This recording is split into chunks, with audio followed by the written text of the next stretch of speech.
Space, the final frontier. This is the podcast State of the Federation. Its continuing mission. To preview strange new ships. To seek out new builds and new combinations. To boldly go where no show has gone before.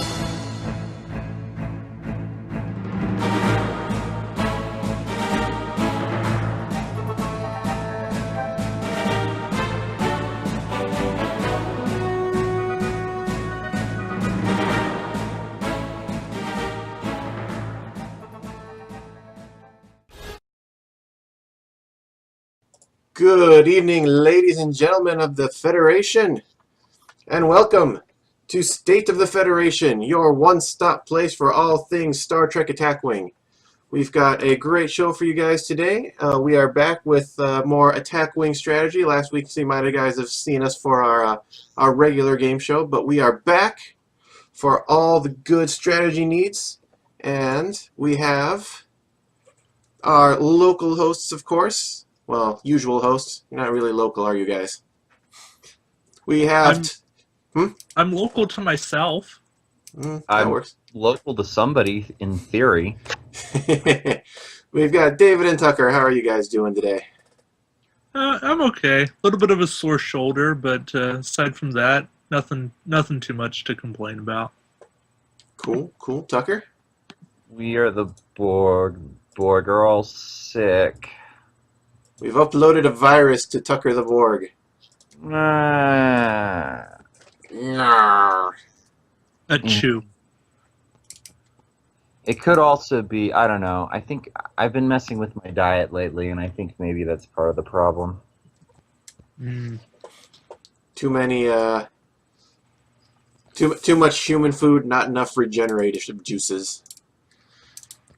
These nutritional supplements do not meet my specifications. Borg don't need food. Yes. So today on State of the Federation, we'll be going back over the Wave 11 releases, what's changed since our incomplete previews. After that, we'll take a look at the newest preview that came up, the Wave 12 Tholian ship.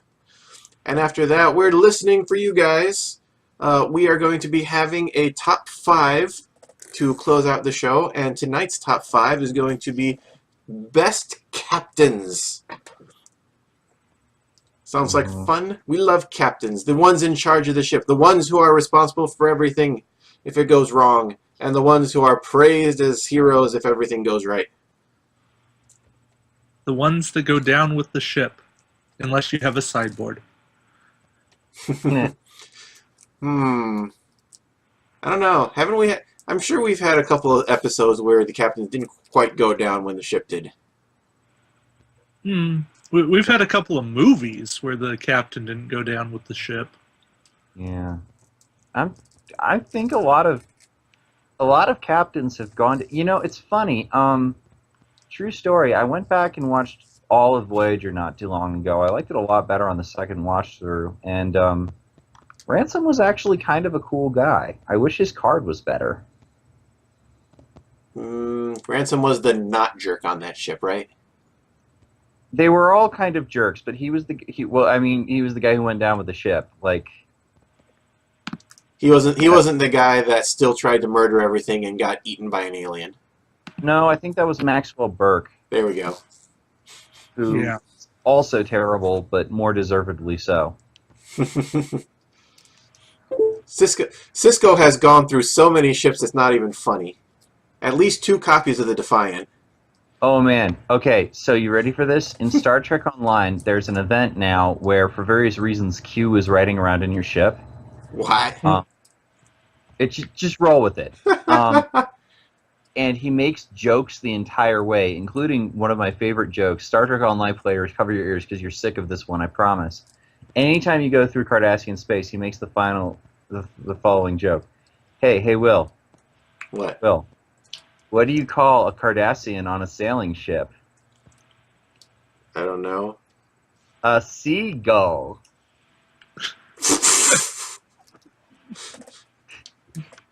That joke was a lot funnier before I started hearing it once a day. Anyway, so when you complete the mindless task that you have to complete in actually, I'll tell you this because it's funny if you're Star Trek fans. Q's idea of celebrating his birthday, because he has one apparently, is scattering omega particles throughout, or omega molecules throughout the galaxy that you have to go stabilize.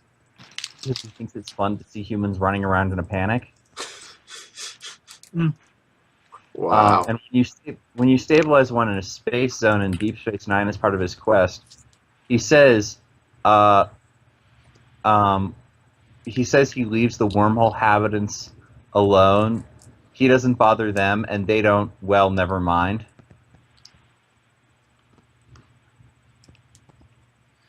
Wait for it. No, dude, that. Holy crap! Who is a wormhole inhabitant now? Cisco And what did Cisco do the last time he met Q? punched him in the face. Punched him in the face. Wait, Cisco came out of the wormhole pretty quickly No, in the No. novels. oh, Still novels. No, novels are separate canon from online. What? It's a good thing, trust me.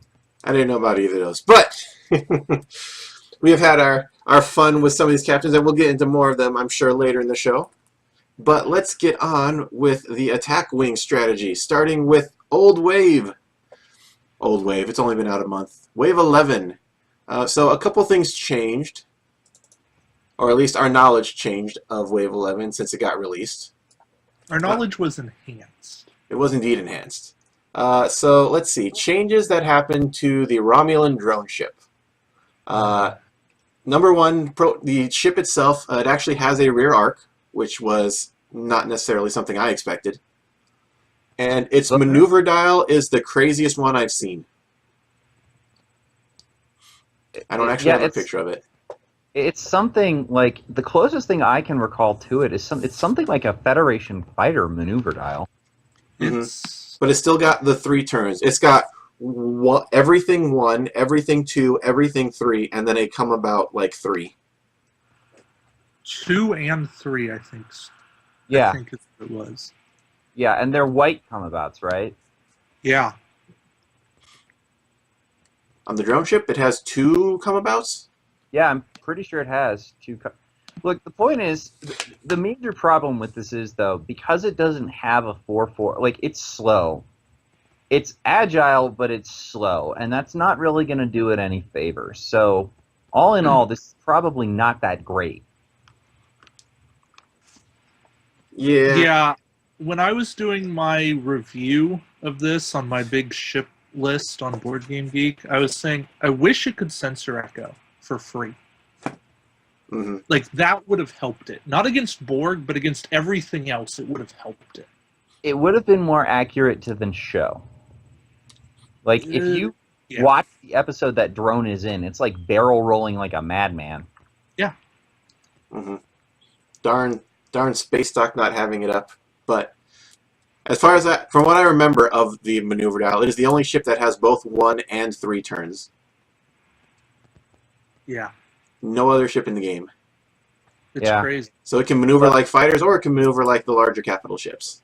And they're all white, no red. But it's still not that great. Yeah. You could still, of course, get the sensor echo, free sensor echo on it if you equipped some other faction's cloaking device onto it. Which would be kind of hilarious. Yeah, but I don't know why you do that. Yeah, because it would cost an extra 4 points plus 1 faction plus 5 for being on the wrong ship. Yeah. And you can't even put to rule on this. Yeah. Well, it has 3 tech slots, Dave. Why would you want to? No, See, so you could. I was trying not to review the enable ship cloaking again. device. Right.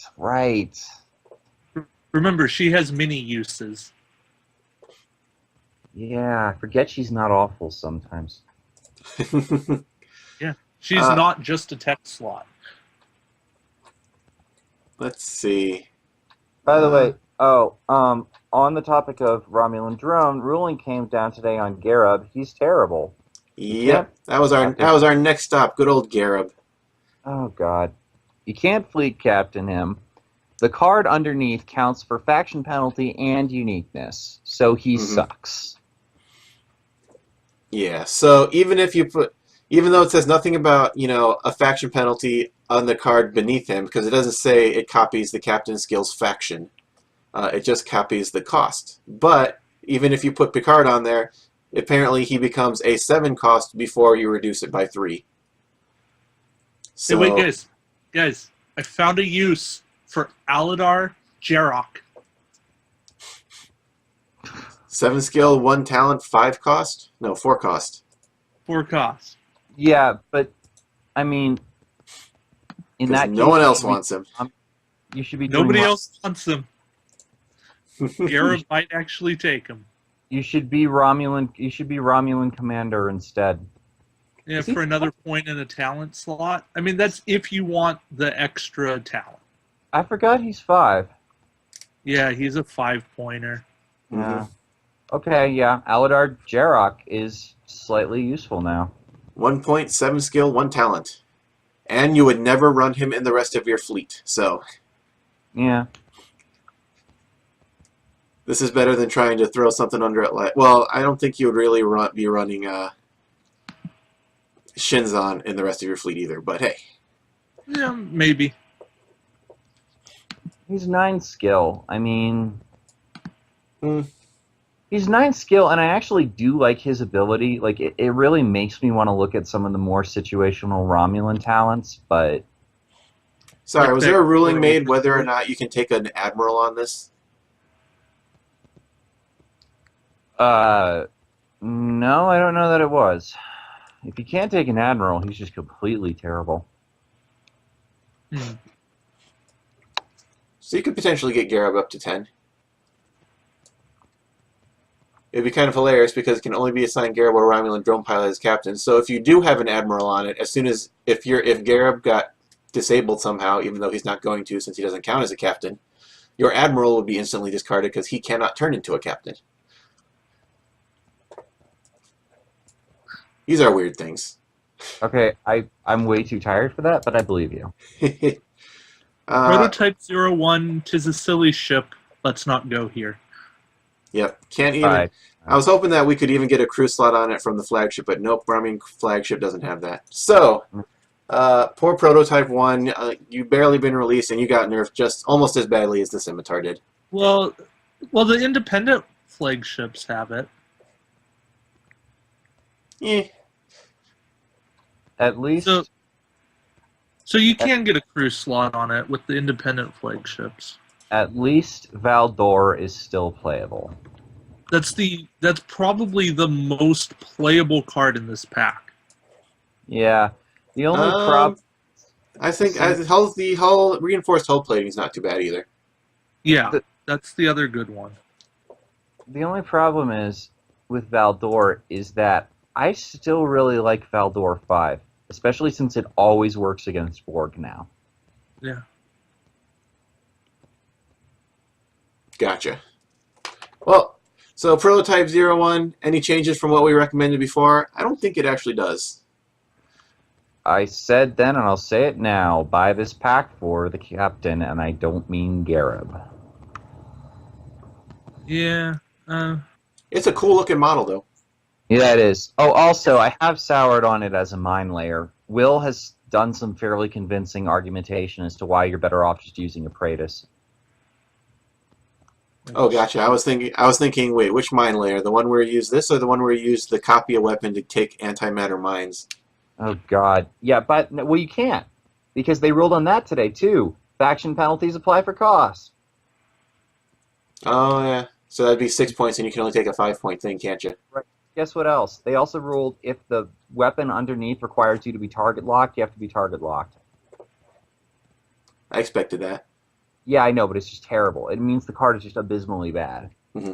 No, I think the only thing that there was a question of was whether or not you could fire something like the ship-specific weapons that would actually fit under this.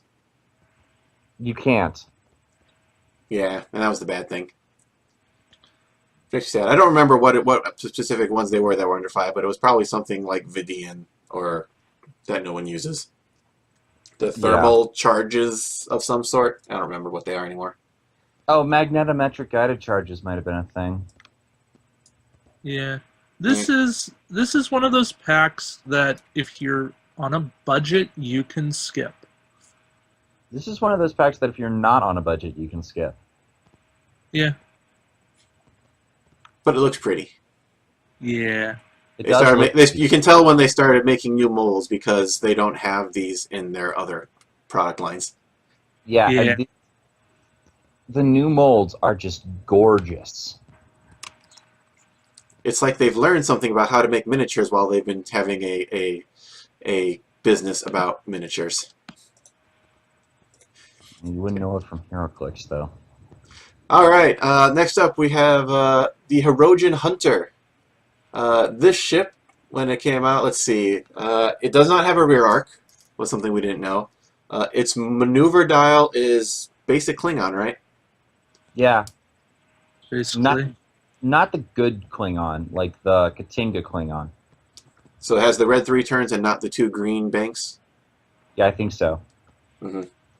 But considering all the different movement things it has available in the cards, I don't think that's too terrible. Yeah, but it's not. I mean, the thing is, look, this is a 90-0 ship. With, let me put it this way: you could also refer to it as the Romulan maneuver dial, and because it's more similar to how it interacts with their arcs and the fact that it can sensor echo. What Romulan ships get played? Valdor? Praetus. Scimitar? The Valdor. This ain't. Yeah, 4-2, 6-3 with cloak for 4 points more. And even the Valdor's fallen out of favor. And the only reason you run the Valdor is to run the name version and effectively make it a 5-2-6-3. Mm-hmm. So, Because that has 6 green maneuvers on it. mhm. This is not a good ship. The upgrades are all amazing. That hasn't changed. Get this pack. The upgrades are amazing. Yeah. But yeah, this is not. Oh boy. And again, the ship is pretty. And who knows, Beta Hunter in Wave 27 or so might be better. Yeah, I mean, we finally found out we're getting Bioship Beta, Wave 18 when the first one was in Wave 4? Yeah. More than a year later, I think. Woohoo! Species making a comeback. Alright, and last but certainly not least, we have Fighter Squadron 6. Interesting things to note about this one. The named version, which we didn't have before. 24 points, 3 slots, like we expected. But the top token on it has 6 attack. And that named ability. Named ability. When attacking a ship at range 1, if that ship has at least 1 damage to its hull, during the modify attack dice step, you may, or during the modify attack dice step, add 1 attack result to your roll. It's not even optional. Yeah. So this seems good to me. Yeah, it actually goes higher than the Hidekis, who, not necessarily higher because they're both at 6, but higher because this token is actually higher than the next token under it. And that makes it just as strong. Has a good slew of abilities to work from, and its maneuver dial is pretty crazy as well. And keep in mind, the Hideki unique fight. Now, would I take generic Fed fighters over generic Hidekis? No. For point, the generic Hidekis are better. But named Fed fighter versus named Hidekis, I'm beginning to think I would take the named fighters. They're better against cloak mines, and they'll generally do more damage because they don't have to disable an upgrade to use their ability, which is, by the way, awesome. Let's see. It works great against. Wait. It adds to your roll. So even at the bottom tokens where it's like only 2 attack or 3 attack, I was wondering if it might get you a free hit no matter what. But this just adds to your roll. But that's good enough to essentially that's like adding 2 attack dice. Yeah. Because you have If their 50 shield, shot. if they got damage to their hull, and especially late in the game, that's going to happen a lot. Yeah. But yeah, so Federation Squadron, Fighter Squadron 6, definitely a big winner here. Does this change anything that we thought about fighters, though, to begin with? We already thought they were going to be strong and a must-have and a must-buy. It just means I wasn't planning on picking up a set of Fed fighters, and now I am. Yep. I mean, I am, at this point, due to the fact that I'm in graduate school, I just went through a slow period in my work, and the local meta is non-existent. I am in the minimum attack wing buying mode, you know? Mm-hmm. And, what was I going to say? So I skipped out on the drone. I picked up the Hirogen just because, and I will be picking this up as soon as I can get it in at my local store. Oh, by the way, that's one more thing. The Hirogen is yet another one with a friggin' gorgeous model to it. We said that. I said that. No, you said that about the Romulan drone. I said it about the Hirogen, too. It's like, this is also gorgeous. Well, I didn't hear it, so it doesn't Well, count. you're sick. I You're sick and dying. Let's see. Troy, Yeah. Zium, nice to see you. Pleasure to have you joining us today. What were you saying, David? Yeah, for me, these are must-buys. Not because I want the game dominated by fighters, but these are great support ships. And by support ships, you mean main damage dealers. Well, they're going to be good even once they've lost 2-3 tokens. Mm-hmm. Even when they're rolling 4 or 3 attack dice, they're still going to be potent. Mm-hmm. Because even at that point, then a lot of ships are going to have hull damage, and then that ability kicks in. So as long as you can keep your fighters alive, they're going to be packing a punch. agree. And to answer the question in the chat and it's not room, hard to keep them alive. Correct. Yeah, to answer the question in the chat room, he's asking, if you're already attacking a ship with hull damage at range 1, do you really need extra damage? Yes. Yeah. Borg ships, yes you do. When you're attacking a ship with 7 or 8 or 9 or against the Supercube 10 hull, yes you do. It never hurts to have more damage dealt because ships have ways of evading damage, negating damage, and just piling on damage is never a bad thing. I will also say that this is also kind of anti-cloaking. Not that that's seen much around these days, but for those of you who do still run into it, like in Faction Pure or whatnot, since you're cloaked, if you take any damage at all, that's a damage to your hull. Yeah, Actually, even if they come out of cloak, then this ability is kicked in the whole time. Wow, I just noticed something. Check this out. Ready? Okay. You don't actually have to hit with any of your dice for this to work. Yep. You could, in fact, if they reduce your attack dice to 0, you can attack and you will still deal damage if they have a hit on their hull. It'd be hilarious if this could actually take the crit that makes you roll no attack dice, but being fighters, they don't take crits, so it doesn't really matter. It would be amusing, though. Yeah, that's the other thing that makes fighters really good. They don't take crits. Yeah, they just don't care.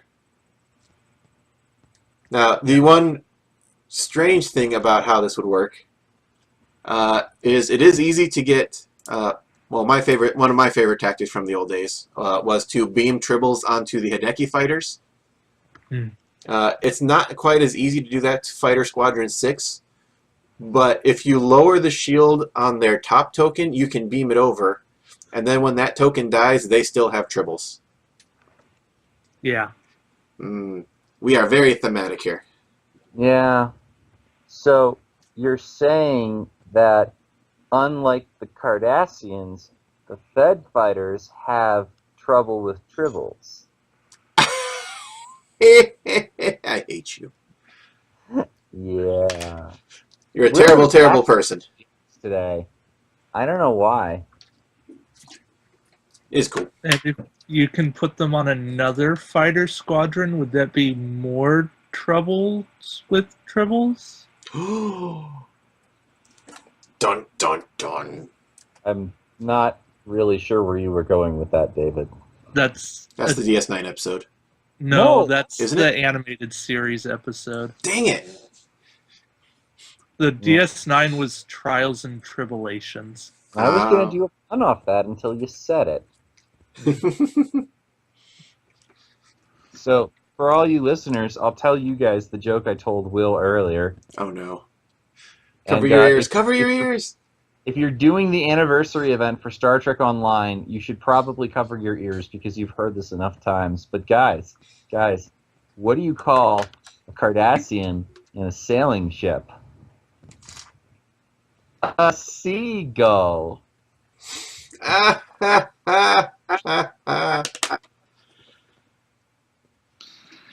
need to play more still. Yeah, you do. Alright, so from all three of our previews then, Romulan Drone, Hirogen Hunter, They both look cool. Cards. If you were going to get them before, you probably should still be getting them anyway. Yeah. Yeah. And fighters, always get fighters. Amazing. Always. We are the fighters. The fighters are amazing. Yeah, something like that. I'm just waiting for them to come out with a set of Borg probe fighters just to see the rage that encompasses the community. Fighters with a 360-degree arc. That would be awesome. That would If they cost 40 points, I'm okay with it. Oh, no. They'll only cost 20. What are you talking about? If they cost 40 points, I would still play them. Because they will have 6 attack, because that's what the Borg does. Troy is asking about the Dominion Cruiser. That's an older one. Troy, I would probably say at this point, worry about your fighters first.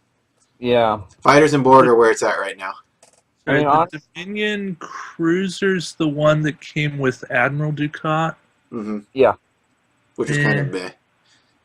At this point, look, if you want to play Dominion, you're going to be well set with Kornak, Generic Keldon, Hideki, Sadekis. Kornak is the best ship of those lots.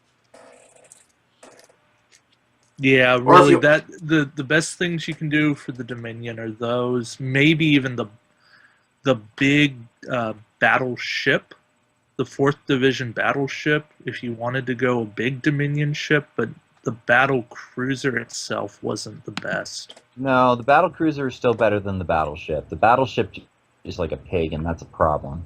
I don't know. After the new rulings on the independent fleet captain and the admiral that gives additional actions, it can move. Yeah, I guess. It can turn. Yeah, but I think they both got.